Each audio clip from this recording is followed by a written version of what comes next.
दृश्य आपण पाहतोय पुण्यामधून जरांगे पाटील यांच्या पायी मोर्चाची। संगमवाडी या परिसरामध्ये आता मनोज जरांगे पाटील यांचा हा मोर्चा पोहोचलेला आहे। ही थेट दृश्य आपण पाहतोय पुण्यामधली। पुण्यातल्या संगमवाडी या परिसरामध्ये आता मनोज जरांगे पाटील यांचा हा मोर्चा पोहोचलेला आहे।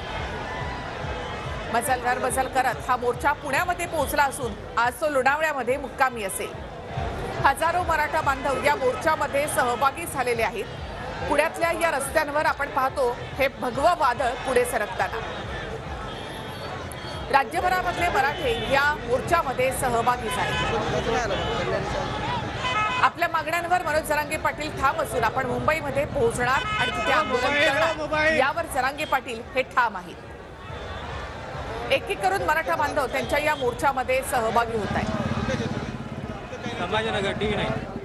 ज्या शहरामधून ते जात आहेत त्या शहरामधले मराठा बांधव या मोर्चामध्ये सहभागी होत आहेत आणि पुढे मुंबईकडे ते कूच करतायत। तर ही थेट दृश्य आपण पाहतोय पुण्यामधून संगमवाडी परिसरामध्ये आता सध्या जरांगे पाटील यांचा पायी मोर्चा।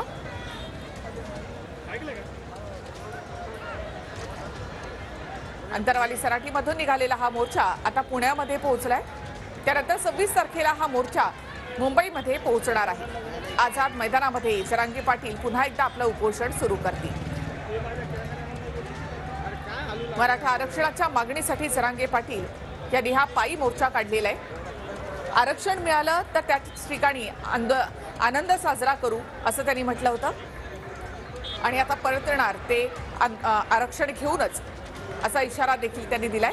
जरांगे पाटील यांचा मोर्चा आता सध्या पुण्यामधल्या संगमवाडीमध्ये।